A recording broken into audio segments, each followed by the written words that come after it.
So hey there, welcome back. Week 3, Dr. Eileen McCabe-Malcher in our Social Work 502, Human Behavior and the Social Environment 2 at Widener University.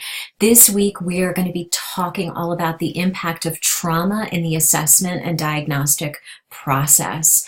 So trauma-related conditions must be recognized and treated in order to truly determine if a person has another underlying mental health condition.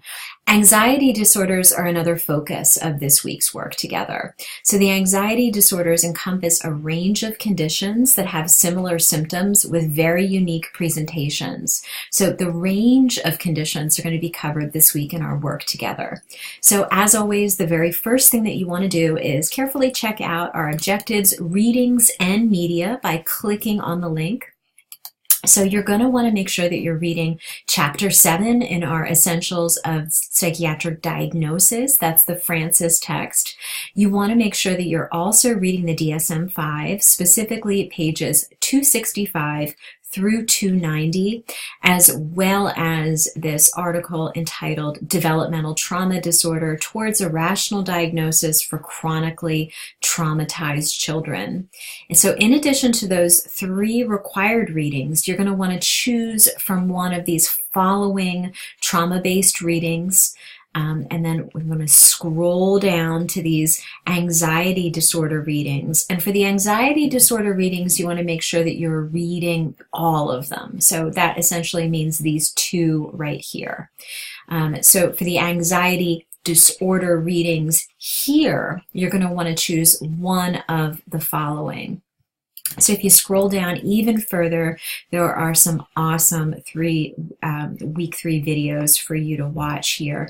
This first one, Behind the Pages with Dr. Bessel van der Kolk, is an amazing trauma-informed evidence-based practice video that I'm hoping that you're going to learn a lot of information from.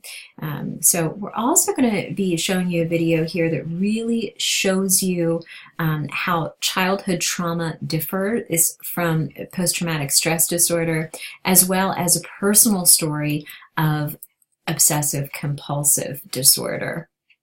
So we also have here some additional videos about OCD as well as panic attacks. So please make sure that you watch these videos, as they are going to be a really important foundation for this week's discussion board assignments.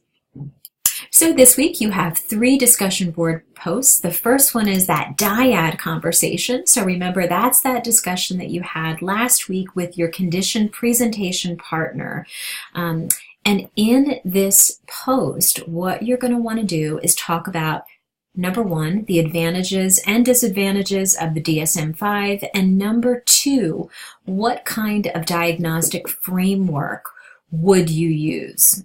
So for this response prompt, you want to follow up with at least one classmate, again, preferably someone who does not have yet responses. And what have you learned from your classmate's post, and what can you add to their learning? What similarities and differences do you see among your classmates' posts? And what did you learn from this week, from this particular conversation, that you could directly apply and practice? So the initial post is due Thursday, and again, only one partner has to post. However, both partners need to provide a response posting. So that response posting is due in between Friday and Sunday, so due Sunday by 11:59 p.m. Eastern Standard Time. So your second week 3 discussion board post is about trauma. So from the set of trauma articles, complete the following. Number 1, state which article that you read. You want to make sure that you're citing that appropriately. And number 2, you want to describe what you thought were the 3 main points that you learned by reading this article. And number 3, please discuss the practice implications of your learning. So again, for this particular response, you want to follow up with at least one classmate and making sure that you're including references and citations to at least one of the articles or video from the week. So again, that initial posting is due by Thursday, and your follow-up response is due between Friday and Sunday. So your third week 3 discussion board post is all about anxiety. So anxiety is something that we all experience in life. So for this discussion board post, I'd like you to answer the following question. When do you think that an anxiety that is experienced in everyday life becomes a disorder?